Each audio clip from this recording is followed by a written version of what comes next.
Les petits détails des plus grands films, bienvenue dans Aviez-vous remarqué?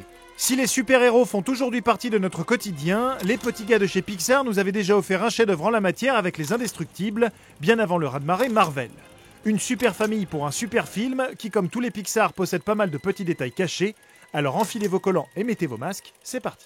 Et on commence comme à l'accoutumée par les habituelles références récurrentes des films Pixar, comme le fameux numéro A113, visible dans toutes les productions du studio. Plus subtil cette fois, ce numéro peut être visible quand Elastigirl recherche son mari sur l'île de Syndrome et qu'elle voit qu'il est au niveau A1 dans la cellule 13, soit A1 plus 13 égale A113. Plutôt malin.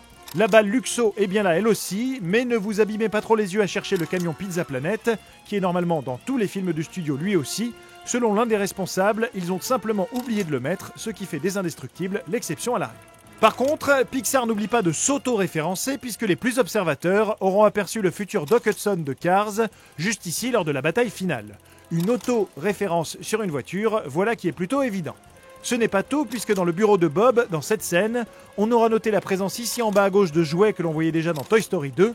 Et les références ne s'arrêtent pas là, on peut voir le café Luxo sur le mur ici, ainsi que chez Andy écrit là, du nom du jeune garçon de la série Toy Story. Et au début du film, si on avance image par image avant le début de l'interview d'un jeune Mister Indestructible, on peut lire sur les écritures The Incredibles Reel 1AB. Et plus tard, lorsqu'il est à la poursuite de voleurs, les rues visibles sur le plan de la ville là sont toutes d'authentiques rues d'Emeryville en Californie, là où se trouvent justement les studios Pixar. Côté Disney, Pixar montre son respect à l'histoire et nous offre les caméos animés et vocaux de Frank Thomas et Holly Johnston, deux animateurs légendaires ayant travaillé entre autres sur Blanche-Neige, Pinocchio ou encore Bambi.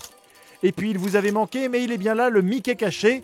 Dans cette scène où Mister Indestructible arrive dans la grotte pour se cacher de Syndrome, la forme des stalactites révèle une silhouette bien particulière.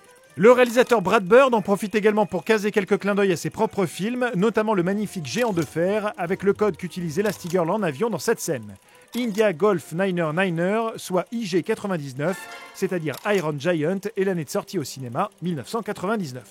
Un autre clin d'œil plus secret encore peut être aperçu lorsque Bob lit un journal juste là, un journal et des gros titres que l'on avait déjà vu justement dans le géant de fer, mais aussi dans le classique Les 101 Dalmatiens de Disney. Petite chose amusante aussi, dans la version originale, c'est Brad Bird lui-même qui prête sa voix à la fantasque Edna Mode, Amanda Lear en VO, mais aussi son propre visage pour le méchant Syndrome. Une petite suggestion des animateurs que le cinéaste s'est empressé d'adopter. De plus, le propre fils du réalisateur double le petit garçon sur son tricycle dans cette scène. On aura également noté que dans le sac qu'a volé l'homme du toit dans cette scène se trouve un distributeur pèse à l'effigie de Mister Indestructible, que tous les invités du mariage de Bob et Helen Parr se trouvent être les super-héros qui auront plus tard dans le film des accidents de cap, ou encore que le nom de l'île de Syndrome est bien particulier, No Man is an Island, un nom qui s'il est découpé donne No Man is an Island, nul homme n'est une île, qui reprend les vers d'un poème de John Doe. Les cinéphiles auront remarqué que la scène dans laquelle Frozone, doublé en VO par Samuel L. Jackson, demande à boire de l'eau alors qu'il est pris en joue par un policier, est étrangement similaire à la scène dont l'acteur répond au téléphone lorsqu'il est également pris en joue dans Une journée en enfer. Enfin, le numéro de téléphone de Mirage, visible sur cette carte, n'est pas anodin. Si l'on tape les derniers chiffres sur un pavé de téléphone, on obtient SUPRHRO, Superhero, mais ça bien sûr, vous l'aviez remarqué. Non ?